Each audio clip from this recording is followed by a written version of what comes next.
जन्माद्यस्य यतोऽन्वयादितरतश्चार्थेष्वभिज्ञस्वराट् तेने ब्रह्महृदाय आदिकवये मुह्यन्ति यं सूरयः तेजो वारिमृदां यथा विनिमयो यत्र त्रिसर्गो मृषा धाम्ना स्वेन सदा निरस्तकुहकं सत्यं परं धीमहि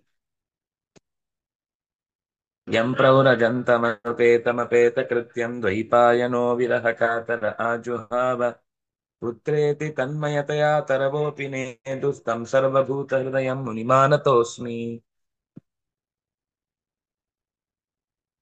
नारायणं नमस्कृत्य नरं चैव नरोत्तमं देवीं सरस्वतीं व्यासं ततो जयमुदीरये स्वस्त्यस्तु सतां हरिः ओम्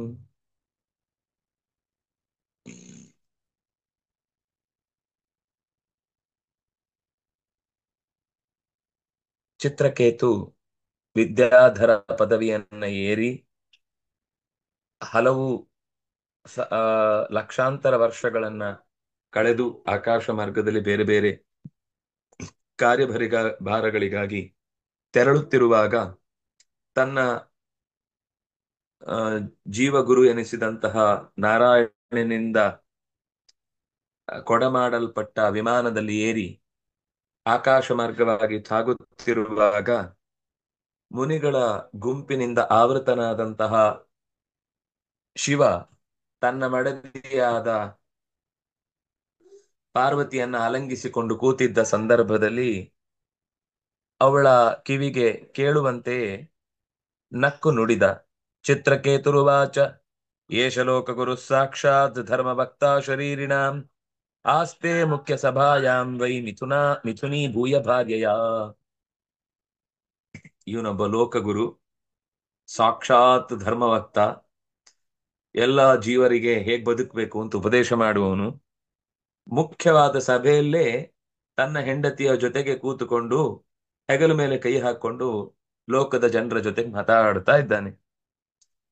ಇದು ಸಾರ್ವಜನಿಕ ಸಭೆಗಳಲ್ಲಿ ವರ್ತಿಸುವ ರೀತಿಯೋ ಅಂತ ಅದರ ಆಕ್ಷೇಪ. ಜಟಾಧರಸ್ತೀವ್ರ ತಪಾಹ ಬ್ರಹ್ಮವಾದಿ ಸತಾಂಪತಿ ಅಂಕೆ ಕೃತ್ಯ ಸ್ತ್ರೀಯಂ ಪ್ಯಾಸ್ತೆ ಗತಹ್ರಿ ಪ್ರಾಕೃತೋ ಯಥಾ. ಈ ಕಾಡಿನ ಜನಗಳಿಗೆ ಅವರಿಗೆ ಈ ತರ ಅವ್ರು ನೋಡ್ತಾರೆ ಇವ್ರು ನೋಡ್ತಾರೆ ಈ ಭಾವ ಎಲ್ಲ ಇಲ್ಲ. ಅವರು ಯಥಾ ಪ್ರಕಾರ ಸ್ವಚ್ಛಂದವಾದ ಬದುಕು. ಪ್ರಾಕೃತ ಯಥಾ, ಸಾಮಾನ್ಯ ಒಬ್ಬ ಅಜ್ಞ ಕಾಡು ಜನ ಹೇಗೆ ವರ್ತಿಸ್ತಾರೋ ಹಾಗೆ ಗತಹ್ರೀಹಿ, ನಾಚಿಕೆ ಬಿಟ್ಟವನಾಗಿ ಜಟೆಯನ್ನ ಧರಿಸಿದ್ದಾನೆ. ತೀವ್ರವಾದ ತಪಸ್ಸು ಮಾಡುವ ಆ ವ್ಯಕ್ತಿತ್ವ, ಆಮೇಲೆ ವೇದೋಪದೇಶವನ್ನ ಮಾಡ್ತಾ ಇದ್ದಾನೆ. ಸಜ್ಜನರಿಗೆಲ್ಲ ಒಡೆಯನಾಗಿ ಆ ಸಜ್ಜನರಿಗೆಲ್ಲ ಅಲಂಕಾರದಂತೆ ಸ್ಥಾನದಲ್ಲಿ ದೊಡ್ಡ ಸ್ಥಿತಿಯಲ್ಲಿದ್ದಾನೆ. ಅವನು ಅಂಕೆ ಸ್ತ್ರೀಯಂ ಕೃತ್ಯ ಹ್ಯಾಸ್ತೆ, ಹೆಂಡತಿಯನ್ನು ತೊಡೆ ಮೇಲೆ ಕೂಡಿಸ್ಕೊಂಡು ಸಾರ್ವಜನಿಕವಾಗಿ ಮಾತಾಡ್ತಾ ಕೂತಿದ್ದಾನೆ. ಒಬ್ಬ ಅಜ್ಞ, ಲೋಕದ ತಿಳುವಳಿಕೆ ಇಲ್ಲದ ಅನಾಗರಿಕನೊಬ್ಬ ಹೇಗೆ ಪ್ರಾಕೃತನಾಗಿದ್ದಾಗ ತನ್ನ ಈ ಲೋಕನೀತಿಗಳಿಗೆಲ್ಲ ತಲೆ ಕೆಡಿಸಿಕೊಳ್ಳದೆ ಹೇಗೋ ವರ್ತಿಸ್ತಾನೋ ಹಾಗೆ ಇವನು ವರ್ತಿಸ್ತಾ ಇದ್ದಾನೆ. ಪ್ರಾಯಶಃ ಪ್ರಾಕೃತಾಶ್ಚಾಪಿ ಸ್ತ್ರೀಯಂ ರಹಸಿ ಬಿಭ್ರತಿ ಅಯಂ ಮಹಾವ್ರತಧರೋ ಬಿಭರ್ತಿ ಸದಸಿ ಸ್ತ್ರೀಯಂ. ನಾನ್ ಸ್ವಲ್ಪ ಅವರನ್ನೇ ಅವಮಾನ ಮಾಡಿದೆ ಅನ್ಸುತ್ತೆ, ಕಾಡು ಜನರನ್ನು. ಕಾಡು ಜನರು ಕೂಡ ಪ್ರಾಯಶಃ ಪ್ರಾಕೃತಾಶ್ಚಾಪಿ ಸ್ತ್ರೀಯಂ ರಹಸಿ ಬಿಭ್ರತಿ, ಅವ್ರು ರಹಸ್ಯವಾಗಿ ಹೋಗಿ ತನ್ನ ಹೆಂಡಂದಿರ ಹತ್ರ ತಮ್ಮ ಸಂತೋಷದ ಕಾಲವನ್ನು ಕಳೀತಾರೆ ಹೊರತು ಹೀಗೆ ಸಾರ್ವಜನಿಕವಾಗಿ ಎಲ್ಲೆಂದರಲ್ಲಿ ಬೇಕಾಬಿಟ್ಟಿ ಮಾತಾಡ್ಕೊಂಡು ಸಿಕ್ಕ ಹಾಗೆ ನಡ್ಕೊಂಡು ಮೈ ಮೇಲೆ ಹೊರಕೊಂಡೆಲ್ಲ ಓಡಾಡ್ಕೊಂಡು ಇರಲ್ಲ. ಅಯಂ ಮಹಾವ್ರತಧರ, ಇವನು ಲೋಕದಲ್ಲಿ ಎಲ್ಲರಿಗಿಂತಲೂ ಅತ್ಯಂತ ಶ್ರೇಷ್ಠವಾದ ವ್ರತವನ್ನ ತೊಟ್ಟವನು ಅಂತ ಹೆಮ್ಮೆ ಪಡಬೇಕಾದವನು. ಆ ಬುದ್ಧಿವಾದ ಹೇಳಲಿಕ್ಕೆ ಆತನನ್ನು ಕರಿ ಅಂದ್ರೆ ಆತ ಹೆಂಡತಿಯಿಂದ ಬಿಟ್ಟು 6 ತಿಂಗಳಾಗಿತ್ತು ಅಂತ ಒಂದ್ ಗಾದೆ. ಆ ಬುದ್ಧಿವಾದ ಹೇಳಿ ಅಂತ ಒಬ್ಬ ಮಹಾ ಆ ಅಂದ್ರೆ ಸಜ್ಜನ ಅಂತ ಅನ್ಕೊಂಡು ಅವನನ್ನು ಕರೆದ್ರಂತೆ. ಅಂದ್ರೆ ಇವರಿಬ್ರು ಗಲಾಟೆ ಮಾಡ್ತಾ ಇದ್ದಾರೆ ಗಂಡ ಹೆಂಡತಿ, ಅವ್ರಿಗೆ ಒಂದ್ ಸ್ವಲ್ಪ ಸಮಾಧಾನ ಹೇಳಿ. ಆ, ಹಾಗೆ ಅಂತ ಸ್ಥಿತಿಯಲ್ಲಿ ನೀವು ಲೋಕಕ್ಕೆ ಉಪದೇಶ ಮಾಡುವವನು ಇವನೇ ಸ್ವತಃ ಈ ರೀತಿ ಸದಸಿ ಸ್ತ್ರೀಯಂ ಬಿಭ್ರತಿ, ಸದಸ್ಸಿನಲ್ಲೇ ಹೆಂಡತಿಯನ್ನು ಹೊತ್ತು ಕೂತಿದ್ದಾನೆ. ಭಗವಾನ್ ಪಿತಚ್ಛ್ರುತ್ವ ಪ್ರಹಸ್ಯಾಗಾಧೀರ್ ನೃಪ ತೂಷ್ಣೀ ಬಭೂವ ಸದಸಿ ಸಭ್ಯಾಶ್ಚ ತಮನುವ್ರತಾ. ಹೇ ರಾಜನ್, ಚಿತ್ರಕೇತು ಏನ್ ಹೇಳ್ತಾ ಇದ್ದಾನೆ ಅನ್ನೋದನ್ನ ಪರೀಕ್ಷಿತ್ ರಾಜ ಕೇಳ್ತಾ ಇದ್ದಾನೆ. ಆ ಶುಕನ ಮಾತನ್ನ ಗಂಭೀರವಾದ ಚಿತ್ತದಲ್ಲಿ ಚಿತ್ತಸ್ಥಿತನಾದ ಭಗವಾನ್ ಶಿವ ಅದನ್ನ ತಚ್ಛೃತ್ವ ಪ್ರಹಸ್ಯ, ಒಳಗೊಳಗೆ ನಕ್ಕು, ಅಗಾಧಧೀಹಿ, ಅವನು ತುಂಬಾ ದೂರದ ಆಲೋಚನೆ ಮಾಡುವಷ್ಟು ಶಕ್ತಿ ಇರುವವನಾದ್ರಿಂದಾಗಿ ಅವನು ತಲೆ ಕೆಡಿಸ್ಕೊಳ್ಳಿಲ್ಲ ಇವನು ಹೇಳಿದ್ದಕ್ಕೆ. ಒಂದು ಸಣ್ಣ ಹಲ್ಲಿನ ಎಡೆಯಲ್ಲಿ ಒಂದು ಸ್ಮೈಲ್ ಕೊಟ್ಟು ಸುಮ್ಮನಾದ. ಅದನ್ನ ಹೆಚ್ಚು ತಲೆ ಕೆಡಿಸ್ಕೊಳ್ಳಿಲ್ಲ. ಅವನೇನೋ ಹೇಳ್ತಾನೆ, ಸಭೆಯಲ್ಲಿ ಕೂತಿದ್ದಾಗ ಎಲ್ಲ ಋಷಿಗಳಿರ್ಬೇಕಾದ್ರೆ ನನ್ ಬಗ್ಗೆನೇ ಹೀಗೆ ಕಮೆಂಟ್ ಮಾಡುದು ಅಂದ್ರೆ ಏನರ್ಥ? ನಾನು ಅಂದ್ರೆ ಏನು? ನನ್ನ ಸ್ಥಾನಮಾನ ಅಂದ್ರೆ ಏನು? ಅದಕ್ಕೆ ಧಕ್ಕೆ ತರುವಂತೆ ಇವನು ಎಲ್ಲರಿಗೆ ಕೇಳುವಂತೆ ಮಾತಾಡುವುದು ಅಂದ್ರೆ ಏನು? ಈ ಏನುಗಳಿಗೆ ತಲೆನೇ ಕೆಡಿಸ್ಕೊಳ್ಳಿಲ್ಲ. ಏನು ಹೇಳಿದ್ನಾ, ಆಯ್ತು, ಮುಗಿದೋಯ್ತು, ತಲೆನೇ ಕೆಡಿಸ್ಕೊಳ್ಳಿಲ್ಲ, ಅವನ್ ಪಾಡಿಗಿದ್ದ. ತೂಷ್ಣೀ ಬಭೂವ ಸದಸಿ, ಅವನ್ ಪಾಡಿಗೆ ಅವನ್ ನೊಂದಿದ್ದೇನು ಕೆಲಸಗಳಲ್ಲಿ ತೊಡಕೊಂಡು ಸಭ್ಯರು ಅಂತ ಯಾವಾಗಲೂ ಶಬ್ದ ಗಮನಿಸಿ, ಎಲ್ಲ ಕಡೆ ಸಭ್ಯ ಅಂತ ಶಬ್ದ ಬಳಸ್ತಾರೆ. ನಾವು ತಿಳಿಯದೆ ಎಲ್ಲಾ ಕಡೆ ಸಭಿಕರೇ ಅಂತೆಲ್ಲ ದೊಡ್ಡದಾಗಿ ಆ ಜನರನ್ನ ಸಭೆಯಲ್ಲಿದ್ದವ್ರು ಬಹಳ ಗೌರವದಿಂದ ಕರಿತೇವೆ ಅಂತ ಅನ್ಕೋತೇವೆ. ಅದು ಅವ್ರಿಗೆ ಕೆನ್ನೆ ಹೊಡೆದಾಗೆ. ಸಭಿಕರೇ ಅಂದ್ರೆ ಜೂಜಾಡುವವರು, ದುಡ್ಡು ಕಳ್ಕೊಂಡವರು, ಆ ಎಲ್ಲಾ ದುಶ್ಚಟಗಳಿಗೆ ಒಳಗಾಗಿ ಬಂದವರು ಅಂತ ಅರ್ಥ ಸಭಿಕರು ಅಂದ್ರೆ. ಇಲ್ಲಿ ಸಭ್ಯ ಅಂದ್ರೆ ಸಭೆಗೆ ಯೋಗ್ಯರಾದವರು. ಒಂದು ಸಭಾಸದರೇ, ನಮಃ ಸದಸಸ್ಪತಯೇ, ಸಭ್ಯರೇ ಸಭಾಸದರೇ ಅಂತ ಕರಿಬೇಕು ಹೊರತು ಸಭಿಕರೇ ಅಂತ ಬಬ್ಬೆ ಹೊಡು ಇದಲ್ಲ. ಇದು ಕರಿಯೋನೆ ಅಂತವನೇ ಆಗಿರ್ತಾನೆ, ಅದರಿಂದ ಅವನಿಗೆ ಹಿಂದೆ ಮುಂದೆ ಗೊತ್ತಿಲ್ಲ ಅಂತ ಸ್ಪಷ್ಟ ಗೊತ್ತಾಗುತ್ತೆ. ಅವರು ಕೂಡ ಶಿವನೇ ತಲೆ ಕೆಡಿಸ್ಕೊಳ್ಳಿಲ್ಲ ಅಂತ ಅಂದ್ಮೇಲೆ ನಾವ್ಯಾಕಪ್ಪ ಉಸಾಬ್ರಿ? ಯಾರ ಬಗ್ಗೆ ಹೇಳಿದ್ದಾರೋ ಅವರೇ ತಲೆ ಕೆಡಿಸ್ಕೊಳ್ಳದೆ ಆರಾಮಾಗಿ ಜಟೆ ಬಗ್ಗೆ ತಲೆ ಕೆಡಿಸ್ಕೊಳ್ಳದೆ, ಜುಟ್ಟು ಬಿಡಿಸುದ್ರ ಯೋಚನೆ ಮಾಡದೇನೆ, ತಲೆ ಬಾಚದೇನೆ ಆರಾಮಾಗಿ ಇರುವವರು ಅಂತ. ಅದ್ರಲ್ಲಿ ಇವ್ರು ಈ ಮಾತೆಲ್ಲ ಕೇಳಿಸ್ಕೊಂಡು ತಲೆ ಕೆಡಿಸ್ಕೊಂಡವ್ರ? ನನ್ ತಲೆ ಕೂದಲು ಸೊಟ್ಟಗಾಗಿದೆ ಅಂತ ಆಡ್ಕೊತಾ ಇದ್ದಾರೆ, ನನ್ ಕೂದಲು ಗಂಟಾಗಿದೆ ಅಂತ ಆಡ್ಕೊಳ್ತಾರೆ ಅಂತೆಲ್ಲ ಲೋಕದಲ್ಲಿರೋ ಜನರಿಗೆ ಟೆನ್ಷನ್. ಅವ್ರಿಗೆ ಅದಲ್ಲಿ ಇಲ್ವೇ ಇಲ್ಲ. ಜಟೆ ಅದ್ರ ಪಾಡಿಗಿರುತ್ತೆ, ಉಗುರುಗಳು ಅದ್ರ ಪಾಡಿಗೆ ಬೆಳ್ಕೊಳ್ತಾವೆ. ಮೈ ಮೇಲೆ ಹುಟ್ಟ ಬಟ್ಟೆ ಅದು ಹಿಂದ್ ಮುಂದೆ ಹುಟ್ಟಿದ್ದಾರೋ ಮೇಲ್ ಕೆಳಗೆ ಹುಟ್ಟಿದ್ದಾರೋ, ಎಡಗಡೆಗೆ ಬರ್ಬೇಕಾದ್ ಬಲಗಡೆಗೆ ಬಂದಿದ್ಯೋ ಬಲಗಡೆಗೆ ಬರ್ಬೇಕಾದ್ ಎಡಗಡೆ, ಎಂತದ್ದು ಗೊತ್ತಿಲ್ಲ. ಅವನೇ ಮಹಾಪುಣ್ಯಾತ್ಮ ತಲೆ ಕೆಡಿಸ್ಕೊಳ್ಳಿಲ್ಲ ಅಂದ್ಮೇಲೆ ನಾವ್ ಯಾಕೆ ತಲೆ ಕೆಡಿಸ್ಕೊಳ್ಬೇಕು? ತಮನುವ್ರತಾಹ ತೂಷ್ಣೀಂ ಬಭೂ, ಅವನನ್ನೇ ಅನುಸರಿಸಿದಂತಹ ಋಷಿಗಳು ಕೂಡ ಅವ್ರ ಪಾಡಿಗೆ ಅದನ್ನ ತಮಾಷೆಯ ಕಮೆಂಟ್ ಅನ್ನ ತಾವು ಕೂತ ಆಸನದ ಅಡಿಗೆ ಹಾಕೊಂಡು ಆರಾಮಾಗಿ ಕೂತು ಬಿಟ್ರು, ತಲೆನೇ ಹಾಕೊಳ್ಳಿಲ್ಲ. ಅದೆಲ್ಲ ಹೊಟ್ಟೆಗೆ ಹಾಕೊಳ್ಬೇಕಾದ್ ತಲೆಗೆ ಹಾಕೊಳ್ಬೇಕಾದ ಸಂಗತಿ ಅಲ್ಲ ಅಂತ ಅವ್ರು ಬಿಟ್ಬಿಟ್ರು. ಅವರು ವಿಧೇಯರಾಗಿ ಸುಮ್ಮನಾದ್ರು. ಎಲ್ರು ಸುಮ್ಮನಾದ್ರು, ಎಲ್ರು ಸುಮ್ಮನಿರ್ಬೇಕಲ್ಲ, ಒಬ್ಳು ಸುಮ್ಮನಾಗ್ಲಿಲ್ಲ. ಇತ್ಯತದ್ವೀರ್ಯ ವಿದುಷೀ ಬ್ರುವಾಣೇ ಬಹ್ವಶೋಭನಂ ವೃಷಾಹ ದೇವಿ ಧೃಷ್ಟಾಯ ನಿಶ್ಚಿತಾತ್ಮಾಭಿಮಾನಿ. ಚಿತ್ರಕೇತುವಿಗೆ ಈ ಮಾತು ಹೇಳುವಾಗ ಕೆಟ್ಟವನಲ್ಲದೆ ಇದ್ರು ನಾನು ಇಂದ್ರಿಯಗಳನ್ನು ಗೆದ್ದಿದ್ದೇನೆ ಅನ್ನುವಂತ ಒಂದು ಅಭಿಮಾನ ಇತ್ತು. ದೃಷ್ಟ ಅಂದ್ರೆ ಸ್ವಲ್ಪ ತಾನು ಇಂದ್ರಿಯಗಳ ಜಯ ಸಂಪಾದಿಸಿದೆ, ನಾನೆಲ್ಲ ಹೀಗೆ ಸಾರ್ವಜನಿಕವಾಗಿ. ಅವನು ವಿದ್ಯಾಧರ ಸ್ತ್ರೀಯರ ಜೊತೆಗೆ ಓಡಾಡಿದ ಅಂತ ಹಿಂದೆ ಬಂತು. ಆದ್ರೆ ಎಂದೂ ಕೂಡ ನಾನು ಬೇರೆಯವರ ಕಣ್ಣ ಮುಂದೆ ಚಿಲ್ಲರೆ ವ್ಯಕ್ತಿ ಆಗುವ ಹಾಗಿನ ವರ್ತನೆಯನ್ನ ತೋರಿಸ್ಲಿಲ್ಲ. ಆದ್ರೆ ದೇವಲೋಕಕ್ಕೆ ಪಾಠ ಹೇಳುವ, ಲೋಕಕ್ಕೆಲ್ಲ ಒಡೆಯ ಅನಿಸಿದ, ತಪಸ್ವಿಗಳಲ್ಲಿಯೇ ತಪಸ್ವಿ ಅಂತ ಎನಿಸಿದಂತಹ ರುದ್ರದೇವನೇ ಹೀಗೆ ಮಾತನಾಡಿ ಬಿಟ್ಟನಲ್ವಾ ಅಂತ, ಅಂದ್ರೆ ನಡ್ಕೊಂಡ್ ಬಿಟ್ನಲ್ವಾ ಅಂತ, ತಾನು ಮಾಡದೇ ಇರುವ ತಪ್ಪನ್ನ. ಅದು ಸಾಮಾನ್ಯ ಎಲ್ರಿಗೂ ಒಂದು ರೀತಿ ಹಾಗೆ ಇರುತ್ತೆ. ಯಾರು ತುಂಬಾ ಓದ್ತಿರ್ತಾರೋ ಅವರಿಗೆ ತಮ್ಮ ಓದಿನ ಬಗ್ಗೆ ಅಭಿಮಾನ ಇರುತ್ತೆ. ಯಾರು ಚೆನ್ನಾಗಿ ಹಾಡ್ತಿರ್ತಾರೋ ಅವರಿಗೆ ಹಾಡಿನ ಬಗ್ಗೆ ಅಭಿಮಾನ ಇರುತ್ತೆ. ಯಾರು ತುಂಬಾ ಚೆನ್ನಾಗಿ ಉಪನ್ಯಾಸ ಮಾಡ್ತಿರ್ತಾರೆ, ಇನ್ನೊಬ್ರು ಉಪನ್ಯಾಸ ಕೆಟ್ಟದಾಗಿ ಮಾಡಿದ್ರೆ ಅವ್ರ ಬಗ್ಗೆ ಒಂಥರ ತಾತ್ಸಾರ ಭಾವದಿಂದ ನೋಡುದಿರುತ್ತೆ. ಯಾರು ಚೆನ್ನಾಗಿ ಚಿತ್ರ ಮಾಡೋರಿದ್ರೆ ಅವ್ರಿಗೆ ಚೆನ್ನಾಗಿ ತಾವು ಚಿತ್ರ ಮಾಡೋರು ಅಂತ ಒಂದು ಅಭಿಮಾನ. ಬೇಡ, ಅಡಿಗೆಯವರು ಚೆನ್ನಾಗಿ ಅಡಿಗೆ ಮಾಡ್ತೇವೆ ಅಂತ ಅವ್ರಿಗೊಂದು ಹಮ್ ಇರುತ್ತೆ. ನಾನ್ ಮಾಡಿದ್ರೆ ಮಾತ್ರ ಎಲ್ರಿಗೂ ಇಷ್ಟ ಆಗುದು, ಇವರೆಲ್ಲ ಮಾಡಿದ್ರೆ ಇವತ್ ನೋಡಿ ಎಲ್ಲ ಬೈಸ್ಕೊತಾರೆ, ಬೈಸ್ಕೊಳ್ಳಿ ನನಗೆ ಇವತ್ತು ರೆಸ್ಟ್ ಅಂತ ಹೇಳಿ ಬಾರಿ ಅವರೇ ಅಡಿಗೆ ಮನೆಯೊಳಗೆ ದಾಂಧಲೆ ಮಾಡಿ ಬೈಗುಳ ತಿನ್ಲಿಕ್ಕಿದ್ದಾರಲ್ವಾ. ಆವಾಗ ನೀವೇ ಬರ್ಬೇಕಿತ್ತು ಅಡಿಗೆ ಭಟ್ರೆ, ನೀವ್ ಇಲ್ದೇ ಇದ್ದು ಇವತ್ತು ಹೇಗಾಯ್ತು ಅಂತ ಅವ್ರು ಹೇಳ್ಬೇಕು ಅಂತ ಇವ್ರಿಗೆ ಕಾಯ್ತಾ ಇರ್ತಾರೆ ಒಳಗಿನಿಂದ. ಅಂದ್ರೆ ಪ್ರತಿಯೊಬ್ಬನಿಗೂ ಸರ್ವೇ ಸರ್ವೋಪಿ ಮನ್ಯತೆ ಲೋಕೆ ಆತ್ಮಾನಂ ಬುದ್ಧಿಮತ್ತರಂ, ಎಲ್ಲರೂ ಒಂದಲ್ಲ ಒಂದು ರೀತಿಯಿಂದ ನಾನೇ ಬುದ್ಧಿವಂತ ಅಂತ ಅನ್ನುವ ಒಳಗಿನಿಂದ ತಿಳಿಯದ ಅಹಂಕಾರ, ಕಾಣದ ಕೋಡೊಂದು ಮೂಡಿ ಉಳಿದವರನ್ನೆಲ್ಲ ತಿವಿತಾ ಇರುತ್ತೆ. ಅದು ಅವನಿಗೆ ಕಾಣುದಿಲ್ಲ, ಅಷ್ಟೇ ತಿವಿತಾ ಇರುವುದು, ಅವನೇ ತಿವಿತಾ ಇರ್ತಾನೆ. ಆ ರೀತಿಯ ಒಂದು ಧಾರ್ಷ್ಟ್ಯ, ಶಿವನ ಮಹಿಮೆಯನ್ನ ತಿಳ್ಕೊಳ್ಳದೆ ಈ ರೀತಿಯಾದ ಕೆಟ್ಟ ಮಾತುಗಳನ್ನ ಆಡಿದ. ಎಲ್ರೂ ಸಹಿಸ್ಕೊಂಡ್ರು, ದೇವಿ ಒಬ್ಳು ಬಿಟ್ಟು, ಪಾರ್ವತಿ ಒಬ್ಳು ಮಾತ್ರ ಸಹಿಸ್ಕೊಳ್ಳಿಲ್ಲ. ಅವಳಿಗೆ ತನಗೆ ಬೈದಿದ್ದ ಅವಮಾನ ಆಗ್ಲಿಲ್ಲ. ಶಿವನನ್ನು ಬೈಯುವುದು ಅಂದ್ರೆ ಏನ್ ಅರ್ಥ, ಬೈಯುವುದು ಅಂದ್ರೆ ಏನು, ಬೈಲಿಕ್ಕೆ ಅವನ್ ಯಾರು, ಅವನಿಗೇನ್ ಅಧಿಕಾರ ಇದೆ, ಏನ್ ಗೊತ್ತುಂಟು ಅವನಿಗೆ ಶಿವನ ಬಗ್ಗೆ? ಶಿವನನ್ನ ಹಾಗೆ ಬೈಯುವುದು ಅವನು ದಕ್ಕಿಸಿಕೊಂಡು ಹೋಗ್ತಾನ? ಬೈದು ಕೂಡ ಆರಾಮಾಗಿ ವಾಪಸ್ ಹೋದೆ ನೋಡಿ, ಅಂದ್ರೆ ಅವನ ತಲೆಯಲ್ಲಿ ನಾನ್ ಮಾಡಿದ್ ಸರಿ ಅಂತ ಉಳ್ಕೊಂಡ್ಬಿಡುತ್ತೆ. ಇದಕ್ ಸರಿಯಾದ ಒಂದು ಶಾಸ್ತಿ ಮಾಡ್ಲೇಬೇಕು ಅಂತ ಅವಳು ಕೋಪದಿಂದ ಪಾರ್ವತ್ಯುವಾಚ ಅಯಂ ಕಿಮಧುನಾ ಲೋಕೆ ಶಾಸ್ತಾ ದಂಡಧರ ಪ್ರಭು ಅಸ್ಮದ್ವಿಧಾನಾಂ ದುಷ್ಟಾನಾಂ ನಿರ್ಲಜ್ಜಾನಾಂ ನಿಷೇಧ ಕೃತ್.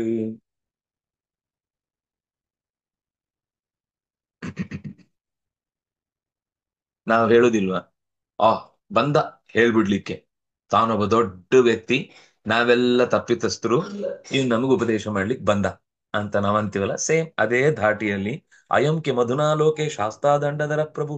ಓಹೋ, ಇವನಿಗೆ ಈಗ ಎಲ್ಲರೂ ಲೋಕದಲ್ಲಿ ನ್ಯಾಯ ನೀತಿ ಹೇಗೆ ನಡ್ಕೊಳ್ಬೇಕು ಅಂತ ಅಧಿಕಾರ ಕೊಟ್ಟು ಇವನ್ ಕೈಯಲ್ಲಿ ದಂಡ ಕೊಟ್ಟು ತಪ್ಪು ಮಾಡಿದವ್ರ ತಲೆ ಮೇಲೆ ಎಲ್ಲ ಕುಟ್ಕೊಂಡು ಬಾ ಅಂತ ಹೇಳಿ ಕಳಿಸಿದಾರೇನು?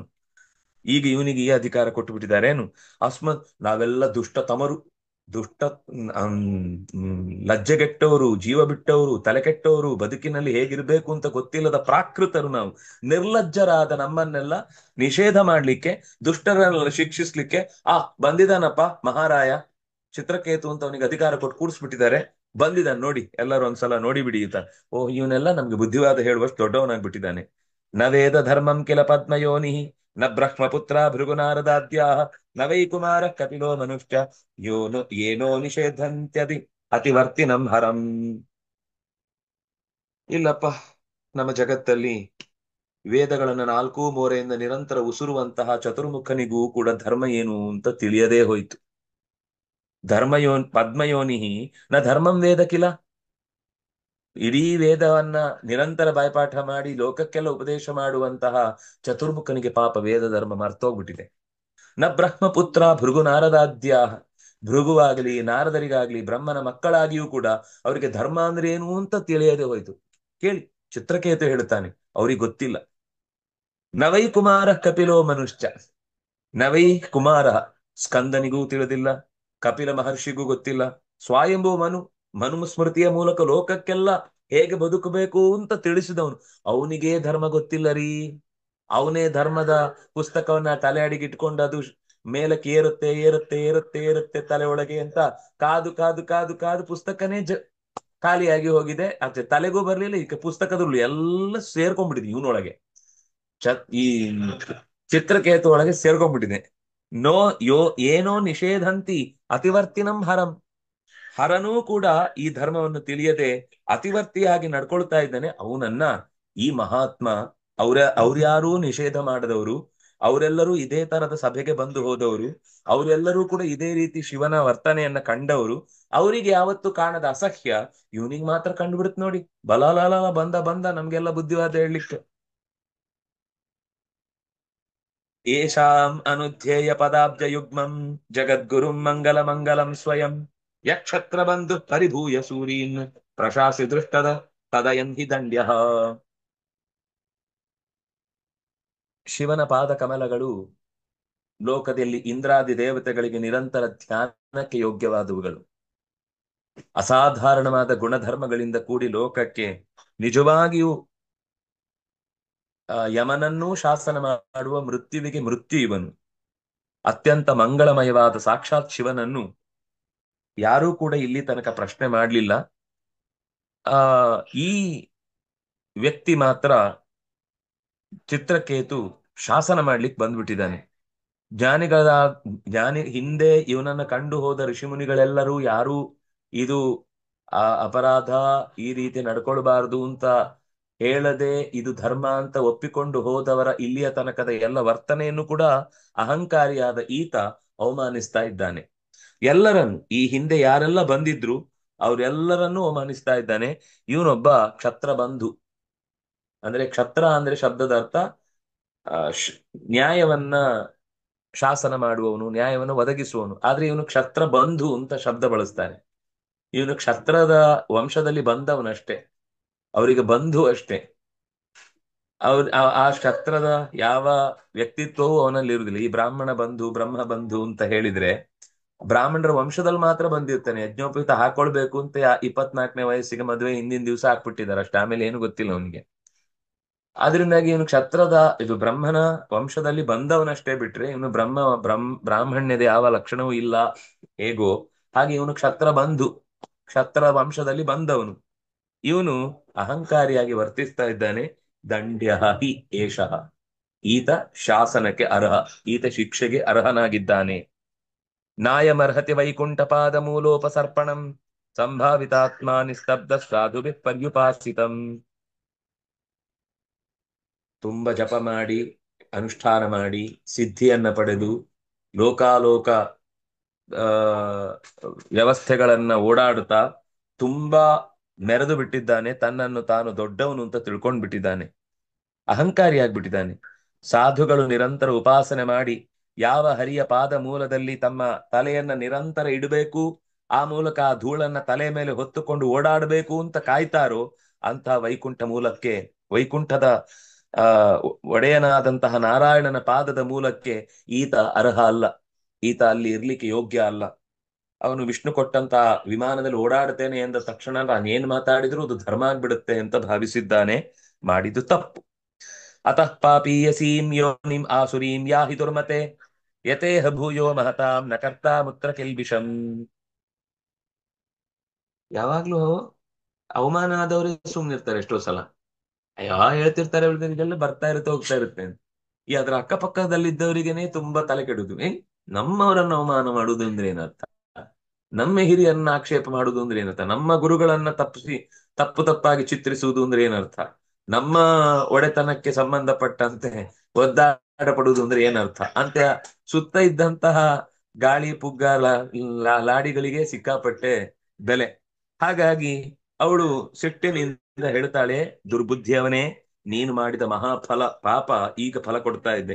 ಹೋಗು, ಆಸುರೀಂ ಯೋನಿಂ ಯಾಹಿ, ಅಸುರ ಯೋನಿಯಲ್ಲಿ ಅಸುರ ಶರೀರದಲ್ಲಿ ಹೋಗಿ ಹುಟ್ಟು, ಅಸುರ ಜನ್ಮದಲ್ಲಿ ನಿನಗೆ ಹುಟ್ಟು ಬರಲಿ. ಆಗ್ಲೇ ನಿನಗೆ ಬುದ್ಧಿ ಬರುದು, ಆಗ್ಲೇ ಗೊತ್ತಾಗುದು. ಆ ದಾರಿ ಕೆಟ್ಟು ದೇವರಿಗೆ ವಿರುದ್ಧವಾಗಿ ನಡ್ಕೊಳ್ಳುವಂತಹ ಸ್ಥಿತಿ ಬಂದಾಗ ಹೇಗಿರುತ್ತೆ ಕಷ್ಟ ಅನ್ನೋದು ನಿಂಗೆ ಅಲ್ಲೂ ಗೊತ್ತಾಗುತ್ತೆ. ಆ ಆಗ ಅಸುರ ಜನ್ಮಕ್ಕೆ ನೀನು ಹೋಗಿ ಬಿದ್ರೆ ಅಲ್ಲಿ ನೀನು ನಕರ್ತಾಮುತ್ರ ಕಿಲ್ಬಿಷಂ, ಮಹಾತ್ಮರಿಗೆ ಬುದ್ಧಿವಾದ ಹೇಳುವ ದುರ್ಬುದ್ಧಿ ಆಗ ನಿನಗೆ ಹುಟ್ಟಲ್ಲ. ಈಗೆಲ್ಲ ಬುದ್ಧಿ ಹೇಳ್ತೇನೆ ಹೇಳ್ತೇನೆ ಅಂತ ಎಲ್ಲರಿಗೆ ಬುದ್ಧಿ ಹೇಳಿ ಕೊಟ್ಟಿದ್ಯಲ್ವಾ, ಆಗ ಅಸುರ ಶರೀರದಲ್ಲಿ ಹುಟ್ಟಿದಾಗ ನಿನಗೆ ಒಂಥರ ಅಳುಕು ಇರುತ್ತೆ. ಅಯ್ಯೋ, ನಾನೇ ಅಸುರ ಕುಲದಲ್ಲಿ ಹುಟ್ಟಿದ್ದೇನೆ, ನಾನು ಇನ್ನೊಬ್ರಿಗೆ ಏನ್ ಹೇಳುದು, ನನಗೇನ್ ಬುದ್ಧಿವಾದ ಹೇಳಲಿಕ್ಕೆ ಶಕ್ತಿ ಇದೆ ಅಂತ. ಆಗ್ಲಾದ್ರೂ ನಿನ್ನ ಬುದ್ಧಿಯಲ್ಲಿ ಇನ್ನೊಬ್ಬರನ್ನ ಹೀಯಾಳಿಸುವ ಅಥವಾ ಇನ್ನೊಬ್ಬರ ಬಗೆಗೆ ಧರ್ಮಗಳ ವಿವೇಚನೆ ಮಾಡುವಂತಹ ಅವ್ಯವಸ್ಥೆ ದೂರವಾದೀತು, ಹಟೋಗ್ ಅಂತ ಬೈದು ಕಳಿಸ್ತಾಳೆ. ಶ್ರೀ ಶುಕ ಉವಾಚ. ಶುಕಾಚಾರ್ಯರು ಹೇಳ್ತಾರೆ, ಏವಂ ಶಪ್ತಶ್ಚಿತ್ರಕೇತುರ್ವಿಮಾನಾದವರುಹ್ಯ ಸ ಪ್ರಸಾದಯಾಮಾಸ ಸತೀಂ ಮೂರ್ಧ್ನಾನಮ್ರೇಣ ಭಾರತ. ಈ ಶಾಪ ಕೊಟ್ಟಾಗ ಸಾಮಾನ್ಯವಾಗಿ ನೀವು ಭಾರಿ ಶಾಪ ಕೊಡೋರು, ನಾನ್ ಶಾಪಕ್ಕೆ ತುತ್ತಾಗ್ತೇನೆ, ನಾನೇನ್ ಸಾಮಾನ್ಯ ಅನ್ಕೊಂಡಿದ್ದೀರಾ, ನನಗೂ ಗೊತ್ತು ಅದಕ್ಕೆ ಪರಿಹಾರ ಪ್ರಾಯಶ್ಚಿತ್ತ ಹೇಗ್ ಮಾಡ್ಕೋಬೇಕು ಅಂತ ಒಂದು ಮಾತಾಡ್ಲಿಲ್ಲ. ನಗ್ತಾ ನಗ್ತಾ ನಗ್ತಾ ಸೀದಾ ಏವಂ ಶಪ್ತ, ಈ ರೀತಿ ಶಾಪಗ್ರಸ್ತನಾದಂತಹ ಚಿತ್ರಕೇತು ವಿಮಾನಾದವರುಹ್ಯ, ಕೂಡ್ಲೆ ವಿಮಾನ ಕೆಳಕ್ಕೆ ಬಂದು ಸತೀಂ, ಸೀದಾ ಪಾರ್ವತಿಯ ಬಳಿಗೆ ಬಂದು ಆ ಅವಳಿಗೆ ತಲೆಬಾಗಿ ನಮಿಸಿ ತನ್ನ ಅಪರಾಧದ ಮಾತುಗಳಿಗಾಗಿ ಸಿಟ್ಟು ಮಾಡ್ಕೊಳ್ಬಾರದು ತಾಯಿ ಅಂತ ಅವಳನ್ನ ಸಮಾಧಾನಿಸತೊಡಗಿದ. ಪ್ರತಿಗೃಹ್ಣಾಮಿ ತೇ ಶಾಪಂ ಆತ್ಮನೋಂಜಲಿನಾಂಬಿಕೆ ದೇವೈರ್ಮರ್ತ್ಯಾಯ ಯತ್ ಪ್ರೋಕ್ತಂ ಪೂರ್ವದಿಷ್ಟಂ ಹಿ ತಸ್ಯ ತತ್. ಪಾರ್ವತಿ, ನೀನ್ ನನಗೆ ತಾಯಿ. ತೇ ಶಾಪಂ ಪ್ರತಿಗೃಹ್ಣಾಮಿ. ನೀನು ಕೊಟ್ಟ ಶಾಪವನ್ನು ನಮ್ರವಾಗಿ ಸ್ವೀಕರಿಸ್ತಾ ಇದ್ದೇನೆ. ಅಂಜಲಿನ ಎರಡು ಕೈಗಳನ್ನು ಮುಗಿದು, ಹೇ ಅಂಬಿಕೆ, ಹೇ ತಾಯಿ ಸ್ವರೂಪದಲ್ಲಿ ಇರುವವಳೆ, ದೇವತೆಗಳಿಗೂ ಮರ್ತ್ಯರಿಗೆ ಶಾಪವನ್ನ ಕೊಟ್ಟಾಗ ಅಥವಾ ಏನೇ ಒಂದು ಮಾತನ್ನ, ಶಾಪವೋ ವರವೋ ಏನು ಕೊಟ್ಟರು ಕೂಡ ಎಷ್ಟು ಚಂದ ಹೇಳ್ತಾನೆ, ಪೂರ್ವದಿಷ್ಟಂ ಹಿ ತಸ್ಯ ತತ್. ನೀನ್ ಶಾಪ ಕೊಡುದಲ್ಲಮ್ಮ, ನನ್ನ ಕರ್ಮ ವಿಪಾಕ ಆಗಿ ಈಗ ಶಾಪಗ್ರಸ್ತನಾಗುವುದಕ್ಕೆ ಬೇಕಿರುವ ಎಡವಟ್ಟು ಬುದ್ಧಿಯನ್ನು ಹುಟ್ಟಿಸಿತು. ಅದು ತಪ್ಪಿ ನಿನ್ನನ್ನ ಆ ಅವಮಾನ ಪಡುವಂತೆ ಮಾತನಾಡಿಸಿತು. ಹಾಗಾಗಿ ಭಗವಂತ ಸಂಕಲ್ಪಿಸಿದಂತೆಯೇ, ಅದಕ್ಕೆ ಆ ಶಬ್ದ ತುಂಬಾ ಚಂದ, ಪೂರ್ವದಿಷ್ಟಂ ಅಂದ್ರೆ ಈ ಹಿಂದೆ ನಿರ್ಧಾರಿತವಾದ ಭಗವಂತನ ಸಂಕಲ್ಪ ಹೇಗಿದೆಯೋ ಹಾಗೆ ಅದು ಆಗುತ್ತೆ. ಅದನ್ನು ನಿರಾಕರಿಸ್ಲಿಕ್ಕೆ ಯಾರಿಗೂ ಸಾಧ್ಯ ಇಲ್ಲ. ನಾನು ಅದನ್ನು ನಿರಾಕರಿಸ್ತಾ ಇಲ್ಲ. ನೀನು ಕೊಟ್ಟ ಮಾತನ್ನ ಅಂಜಲಿಬದ್ಧನಾಗಿ ಸ್ವೀಕರಿಸ್ತಾ ಇದ್ದೇನೆ. ಅರಸು ತಾಯಿ. ಸಂಸಾರ ಚಕ್ರ ಏತಸ್ಮಿನ್ ಜಂತುರಜ್ಞಾನ ಮೋಹಿತ ಭ್ರಾಮ್ಯನ್ನ ಸುಖಂಚ ದುಃಖಂಚ ಭುಂಕ್ತೆ ಸರ್ವತ್ರ ಸರ್ವದಾ. ಜೀವ ಅಜ್ಞಾನದಿಂದ ಮೋಹಿತನಾಗಿ ಈ ಸಂಸಾರದ ಚಕ್ರದಲ್ಲಿ ಸುತ್ತುತ್ತಾ ಎಲ್ಲಾ ಕಡೆಗೂ ಓಡಾಡ್ತಾ ಇರ್ತಾನೆ. ಅವನಿಗೆ ಈ ದಿಕ್ಕಿಗೆ ಹೋಗ್ಬೇಕು ಅಂದದ್ದಕ್ಕೆ ಕರ್ಕೊಂಡು ಹೋಗಿ ಬೀಳುದಲ್ಲ, ಅವನು ಕರ್ಕೊಂಡೋಗಿ ಬೀಳಿಸಿದ್ದಕ್ಕೆ ಇಲ್ಲಿ ಬರ್ಬೇಕಿತ್ತು, ಬಂದಿದ್ದೇನೆ ಅಂತ ಅನ್ಕೋತಾನೆ ಅಷ್ಟೇ. ನಾನು ಅಲ್ಲಿಗೆ ಹೋಗ್ಬೇಕು ಅಂತ ಅವನು ಟಿಕೆಟ್ ತಗೊಳ್ಳುವಾಗ ಈ ಊರಿಗೆ ಕಳಿಸಿ ಅಂತ ಕೇಳಲ್ಲ. ಕೆಲವೊಂದ್ ಸರ್ತಿ ಜೋರ್ ಮಳೆ ಬಂದಾಗ ಆಟೋದವ್ರು ಎಲ್ಲಿ ಕೇಳಿದ್ರು ಬರಲ್ಲ ಅಂತಿರ್ತಾರೆ.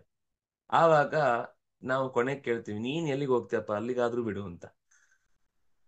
ಹಾಗೆ ಈ ಜೀವ ಎಲ್ಲಿಗೆ ಹೋಗ್ಬೇಕು ಅಂತ ಅವನಿಗೆ ಅಂದಾಜಿಲ್ಲ. ಈ ಆಟೋ ಎಲ್ಲಿಗೆ ಹೋಗುತ್ತೋ ಅಲ್ಲಿಗೆ ಹೋಗ್ಬೇಕಾದ ಪರಿಸ್ಥಿತಿ ಹೇಗೋ ಹಾಗೆ ಜೀವ ದೇಹದಲ್ಲಿ ಎಲ್ಲಿಗೆ ಅವನ ಕರ್ಮದ ಪ್ರಕಾರ ಕರ್ಕೊಂಡು ಹೋಗ್ತಾನೋ ಅಲ್ಲಿಗೆ ಹೋಗ್ಬೇಕಾದದ್ದು. ಎಲ್ಲಾ ಕಾಲದಲ್ಲಿ ಸುಖವೋ ದುಃಖವೋ ಅದೇನ್ ಬರುತ್ತೋ ಅದನ್ನು ಅನುಭವಿಸ್ಲೇಬೇಕು. ಯಾರೂ ತಪ್ಪಿಸಿಕೊಳ್ಳಿಕ್ ಸಾಧ್ಯ ಇಲ್ಲ. ದುಃಖ ಅನ್ನೋದನ್ನ ನಾವು ಕೇಳಿ ಪಡೀಲಿಲ್ಲ ತಾನೆ. ಸುಖ ಅನ್ನೋದನ್ನು ನಾವು ಕೇಳಿ ಪಡೆಯುವ ಅಗತ್ಯ ಇಲ್ಲ. ಅದರ ಪಾಡಿಗೆ ಅದು ಬರುತ್ತೆ, ಅದರ ಪಾಡಿಗೆ ಅದು ಹೋಗುತ್ತೆ. ಹಾಗೇನೆ ಈ ಸುಖ ದುಃಖವು ಕೂಡ. ನೈವಾತ್ಮಾನ ಪರಶ್ಚಾಪಿ ಕರ್ತಾ ಸ್ಯಾತ್ ಸುಖ ದುಃಖಯೋ ಕರ್ತಾರಂ ಮನ್ಯತೆ ತ್ರಜ್ಞ ಅತ್ರಾಜ್ಞ ಆತ್ಮಾನಂ ಪರಮೇವ ಚ. ಈ ಸುಖಕ್ಕಾಗಲಿ ದುಃಖಕ್ಕಾಗಲಿ ತಾನೂ ಕಾರಣ ಅಲ್ಲ, ತನ್ನ ಎದುರುಗಡೆ ಇದ್ದ ವ್ಯಕ್ತಿಯೂ ಕಾರಣ ಅಲ್ಲ. ಆದ್ರೆ ದಡ್ರು ಮಾತ್ರ ನಿಂದನೇ ನನಗೆ ಅವ್ಯವಸ್ಥೆ ಆದದ್ದು. ಅವನಲ್ಲ ಅಂತ ಆಗಿದ್ರೆ ಅವತ್ತು ಅವನು ಆಟೋದಲ್ಲಿ ಬೇಗ ತಗೊಂಡೋಗಿ ಬಿಟ್ಟಿದ್ದ ಅಂದ್ರೆ ನನ್ಗೆ ಕರೆಕ್ಟ್ ಆಗಿ ಬಸ್ ಸಿಕ್ತಿತ್ತು. ಬಸ್ ಸಿಕ್ಕಿದ್ರೆ ಸೀದಾ ಇಂಟರ್ವ್ಯೂಗೆ ಹೋಗ್ತಿದ್ದೆ. ಇಂಟರ್ವ್ಯೂಗೆ ಕರೆಕ್ಟ್ ಆಗಿ ಒಳಗೆ ಹೋಗಿದ್ರೆ ನಾನು ಸೆಲೆಕ್ಟ್ ಆಗ್ತಿದ್ದೆ. ಸೆಲೆಕ್ಟ್ ಆಗಿದ್ರೆ ನಾನು ಇಷ್ಟೊತ್ತಿಗೆ ಒಂದು 80-90 ಸಾವಿರದ ಸಂಪಾದನೆಯನ್ನ ವಾರದಲ್ಲಿ ಸಂಪಾದಿಸ್ತಿದ್ದೆ.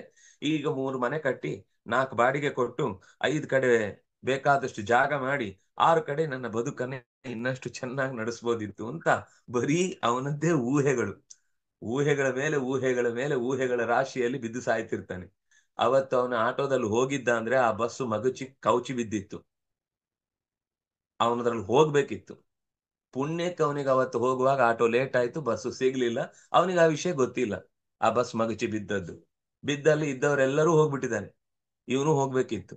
ಪುಣ್ಯಕ್ಕೆ ಅವಕಾಶ. ಈಗ ಮೊನ್ನೆ ನೀವು ನೋಡಿರ್ತೀರಿ, ಆ ಫ್ಲೈಟು ಹೋಗುವಾಗ ಒಬ್ಳು ಲೇಟ್ ಆದ್ಲು 10-15 ನಿಮಿಷ. ಒಳಗೆ ಬಿಡ್ಲಿಲ್ಲ ಅವಳನ್ನು. ಏನ್ ಮಾಡುದು, ಕಿತ್ತಾಡಿದ್ಲು, ಜಗಳಾಡಿದ್ಲು, ಎಲ್ರಿಗೂ ಅಲ್ಲಿ ಫೋನ್ ಮಾಡಿ ಇಮೇಲ್ ಮಾಡಿ ಎಲ್ಲ ಗಲಾಟೆ ಮಾಡಿದ್ವಿ. ಮರುದಿವ್ಸ ನಾನು ಗಲಾಟೆ ಮಾಡಿದ್ರು ಒಳಗ್ ಬಿಡ್ಲಿಲ್ಲ, ಪುಣ್ಯಕ್ಕೆ ನಿಮ್ಗೆ ಥ್ಯಾಂಕ್ಸ್ ಅಂತ ಅಂತಾಳೆ. ಬಿಟ್ಬಿಟ್ಟಿದ್ರೆ ಹೋಗಮ್ಮ ಅಂತ.